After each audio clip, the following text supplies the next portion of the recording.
plausible. Take, for example, the X factor. How many girlfriends you've had or how many one-night stands you've explored? Nobody, neither men nor women, want to hear a large number. But what's acceptable? 4? Let's go with 4. 4 or more and you're a whore. So how many girls have you slept with? 12? Well, how many guys have you been with? For what reason did she need to know the truth? Now this guy looks like a whore because he's had so many more than her. If he says 4, it shows he's had experience, but not that he's only about getting laid. So, you're probably wondering, Scott, what do I do? How do I con my girlfriend into giving me fake sympathy and making her believe it's sincere? Well, I'll tell you. Back to this guy again. Yes, he's suave, all right. Yeah, Joe died. I heard it from an old friend. Jay? Oh, I'm so sorry to hear that. What happened?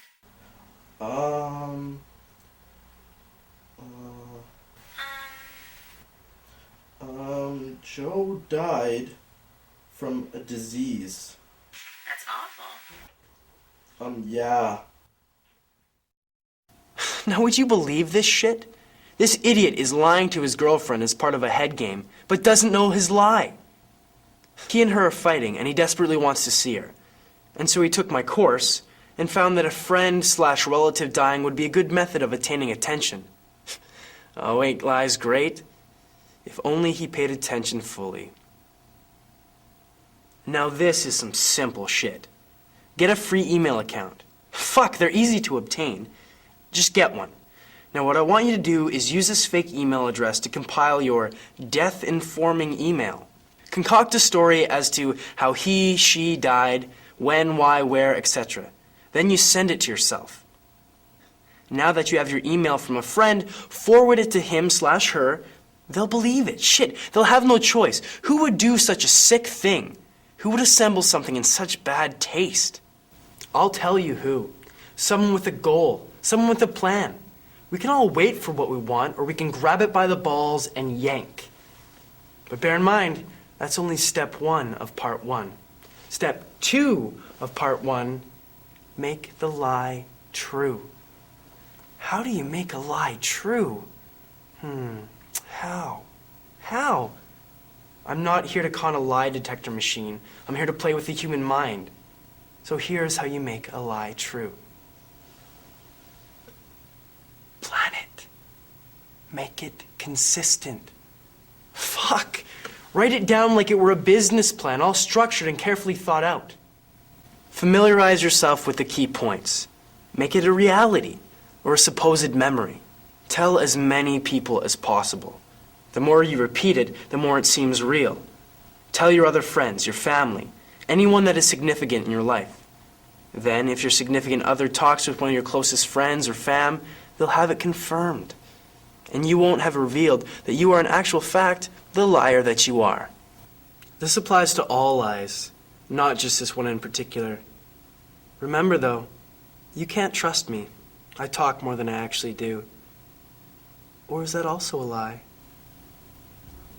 That fine thing I'm touching is Nikki, my current, well, at that time, my current girlfriend. I lied to her so much that I'd like to say it wasn't even funny. But upon reflection, it was. At that point in time you're watching, I had a steady income. Fuck, I had savings too. And I was young. But she didn't know that. She didn't need to know.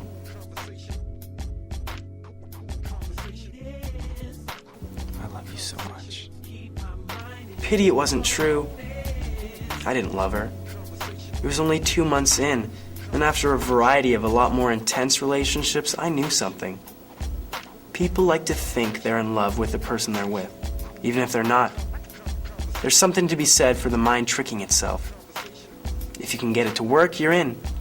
I told her I loved her at an appropriate point because that's what she wanted to hear. Did I? No. But it got me more sex and free shit, so I said what I needed to. But she didn't need to know that. Now always always, always pretend you care more than you do. For some reason, that's seen as a good thing. You don't actually have to, but shit, if you can ask thousands of idiots on a daily basis, how's it going? You can surely pretend her life has some meaning in yours. Few relationships are actually based on trust. The majority are based on the illusion of it. Well, I hardly said a word, Scott. You are quite animated. But don't you feel any guilt? What? Fuck off, we all play mind games. Remember that kid everyone watched fall over the other day, but didn't begin crying until Daddy started asking?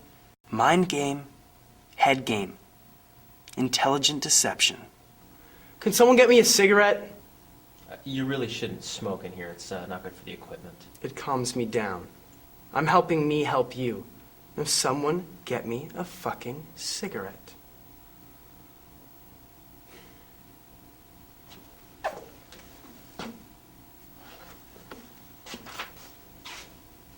That's why I deceive.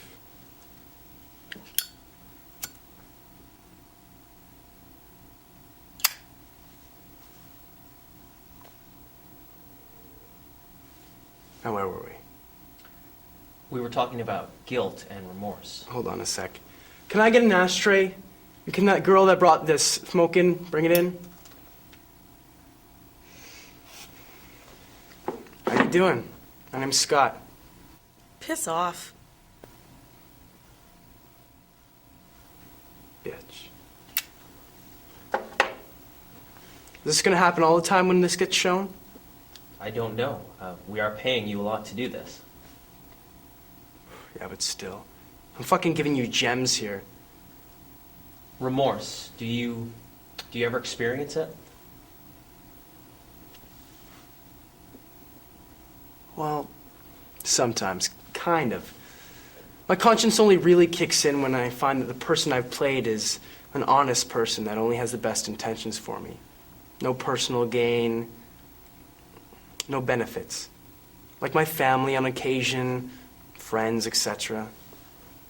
You play head games and lie to your family and friends? Head games and lies are different, but yeah. What the fuck was that bitch's problem? Scott, we're highlighting your deceptive talents. She works here. Yeah, but still. What's the difference between a head game and a lie? Well, they do intermingle at times. But here's the deal. Both tend to, when I do them, be very well calculated. Head games are more detrimental. They're the governing body. Lies fit within them. Head games can be totally open. They can be elaborate and manipulative. They can be grand and beautiful. Lies can too, but they're a lot more simplistic usually. I usually use them when I want to hide something, change a fact. Okay. See, as I see it, head games are an educational tool. I use them to learn. Lies, I use them when I want to deceive, be someone I'm not, as in my personality. Head games I use to assess those around me.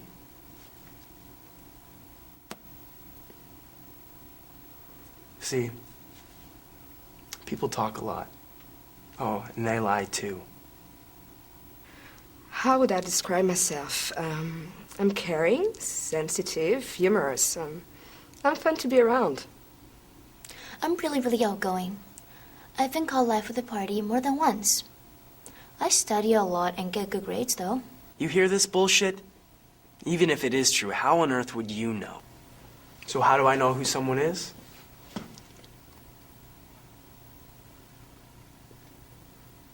Not by what they say. I understand how easy it is to lie. I do more than most.